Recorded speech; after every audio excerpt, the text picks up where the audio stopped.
Just how have you felt getting acclimated to the new coaching staff and some of the new guys around, and how are things going so far these first couple weeks? It's been great. I think everybody is still getting used to the new concepts and the new regimen, of the practices and the daily scheduling. But other than that, I mean, with a little bit of communication, with a little bit of the guys knowing each other very well from the previous years, and everybody just having fun, and everything else will take care of itself. So it's been great these last couple of weeks, and we're just going into this new week with the same mindset.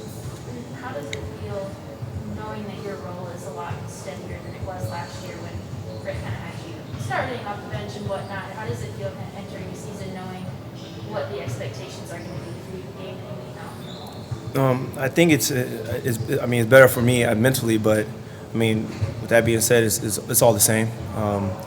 It's going to be the same intensity, same mindset, same passion that I bring each and every day. And like I said before, previous years, whatever the team needs me to do, I'm willing to do that. So, but I do think I deserve this spot, and I think I showed it last year. Jason mentioned kind of tweaking a few things on defense and that being focused for helping you continue to develop this year. In what ways are things different, either with the system that he runs or in what coaches are kind of looking for you to do this year? I think I took a step in that direction, definitely since I've been here, and I'll credit Mose. He's in Orlando now, but I credit him as well as that coaching staff to help me get to that level as well. But I think this coaching staff is going to help me get into a better mindset, I feel like, and with that being said, I mean it's all about wanting it, and I mean I do have to battle with taking charges and stuff like that. So I think all that will carry over. Yeah, Tim. Jason was just talking about how he had a conversation with you about starting coming off the bench. What was your preference? You just kind of touched on it, and I'm sure you copy paste answers from that are the same. So I'm going to ask it in a different angle. What are your first impressions of Kidd as a head coach and his willingness and adaptability to listen to you guys and adjust to what you see fit? Well, I think not to knock on the coaching staffs in previous years, but I think just with guys growing up and watching the game of basketball, especially with my age, and we got a lot of young guys. They saw J. Kidd. They saw him playing.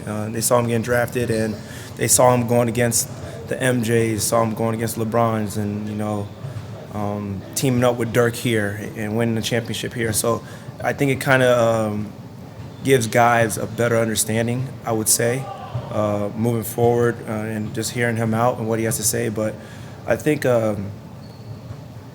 it's all part of the process. It's a whole new staff. Everybody is getting to learn one another still. But he's bringing that energy and that passion that we need as well. I can't really say much, but that's about it. Hey, Tim. Yeah. Good afternoon. You guys will be ready to open the regular season in 10 days and put your best foot forward if you do what for the next remaining 10 days to get ready? You said what now? I'm sorry. I said you're going to have to play a game in 10 regular season in 10 days. Okay, yeah. Game. You'll be ready to play and put your best foot forward if you do what between now and then? I think continue to harp on our two things that we're going by, and that's being accountable and communicating. I think if we stay locked in with those two things, everything else take care of itself. Another question along the lines of playing defense. You were just talking a moment ago that one of the things that you do that's a big part of it is you take charges.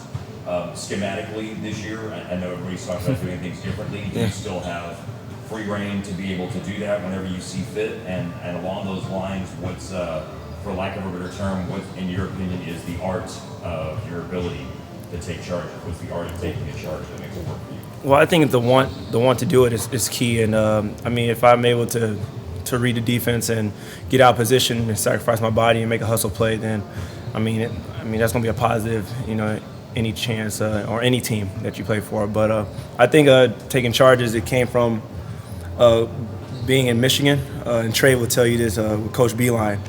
he prided himself in doing the little things, and taking charges were one of them. And if you had an opportunity to take a charge in a game and you did it, then you have to reenact that play in practice in front of the whole team, and then recreate the play, and then you have to go over there and actually take the charge in front of the whole entire team. So I think just having that instilled in my head and carrying that over to now, and a lot of people don't do it in the league, so I think I just try to separate myself in doing so. All right, we're going to have to zoom for 2 quick questions. Kevin, go ahead. Hey Tim, good to see you. Kevin Greenwald, Padres fan. You were talking about obviously some of the differences in terms of what you had from previous coaching regimes and now learning with Jason Kidd. I'm curious because with him being a former player, is there a different level, I don't want to say level of respect, but is it a different level of feeling knowing that you're playing for someone who's kind of been through some of the same things that you've gone through, and being able to communicate those experiences in a different way, even a little bit more modern with Jason Kidd as your head coach now?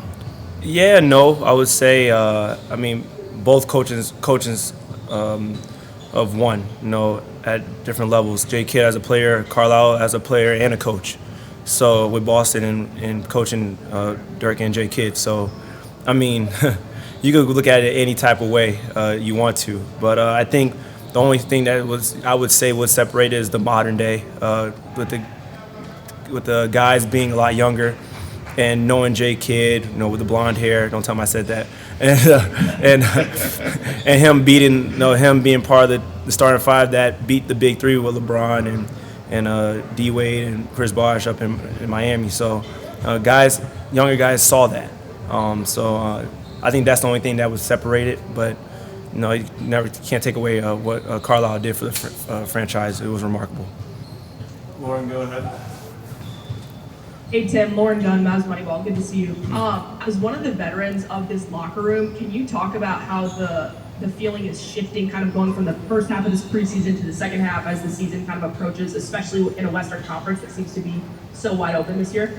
Yeah, I think the second half of this preseason is going to be very, I wouldn't say tough, but it's going to be challenging just because of the guys wanting to probably get out of being focused and moving on to games and getting the games right away and getting into the regular season. But this is the time right now to buckle down and really lock in and focus in and like I said, hold each other accountable to do the little things and get everybody prepared for this regular season coming up.